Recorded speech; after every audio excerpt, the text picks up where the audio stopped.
Nick Gagnon writes, "Hey AMC crew, what happened to Viggo Mortensen? You'd think playing Aragorn in one of the most acclaimed movie series and adaptations of all time would make you a big star, but we've barely seen him since. Although he is a good actor, pulling off an amazing performance in The Road and even getting an Oscar nomination for Eastern Promises, it feels like we haven't seen as much as we should from him. Thoughts?" Well, I mean, the one you left off, while it is not my favorite movie of his performance in A History of Violence is my personal favorite one that he did. He also did that movie with the horse. I can't remember which one that was, but he did like right after Lord of the Rings. When it's like it's set in. Oh, right. Hidalgo or something. Hidalgo, I think that was it exactly. As a matter of fact, but his performance, if you haven't seen his performance in A History of Violence, go check that out. All I've got is speculation.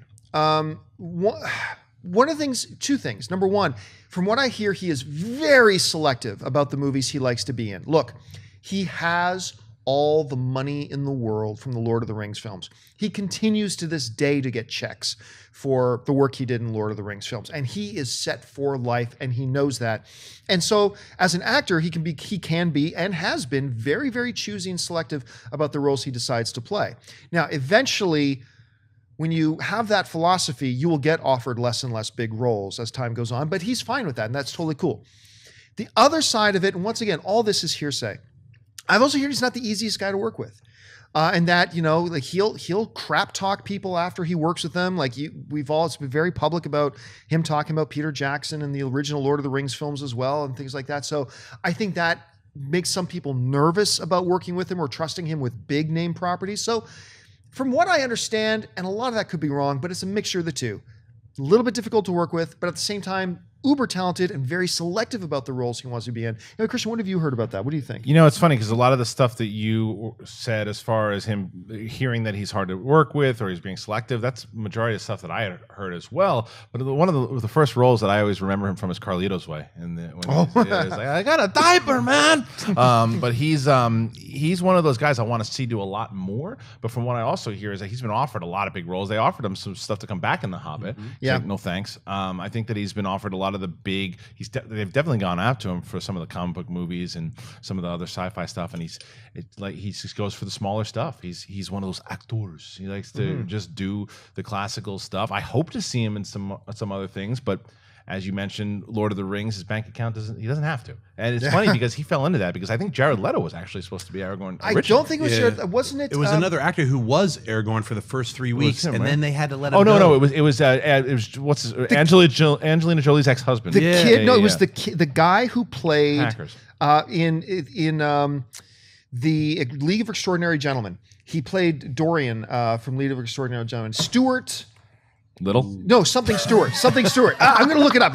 Anyway, Schnepp, you talk about it. Viggo is also a Renaissance man. He's an artist. He's a musician. He's a painter. He's a writer. And he doesn't care about the money. He has to be into the role. And the reason he took the role of Lord of the Rings was for his 10-year-old son. That's the reason he actually took the role.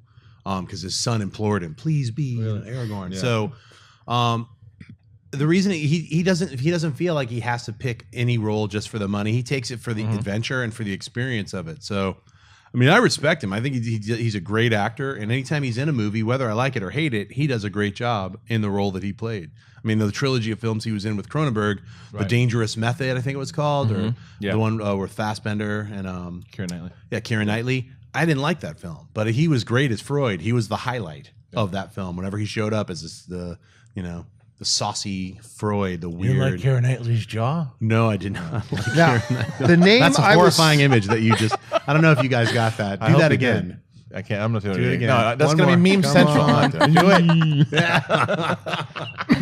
Yeah, but Viggo is like I said, a Renaissance man. So that's why you don't see him in as many films as you would like to see, because he's very picky. Now, I was going to say, you mentioned he doesn't really care that much about money. It's easy not to care about money when you have all of it in the world. Yeah. So let me also say this. He was married to Exene from X, the movie X. So he was already in this cool artist circle where money was not the object of the desire to live. You just have to pay your rent. So that's all I'm saying is he's okay with not being super rich. Right. That's what I'm trying to say. Yeah, and the name I was saying was Stuart Townsend. From the story that I understand, Stuart Townsend was Aragorn. They started shooting the movie with him, and Peter Jackson hated him. Yeah. And then dumped him, and then all of a sudden in came Viggo Mortensen, and history was made. Eric Stoltzed him. And Aaron's zing. Yeah.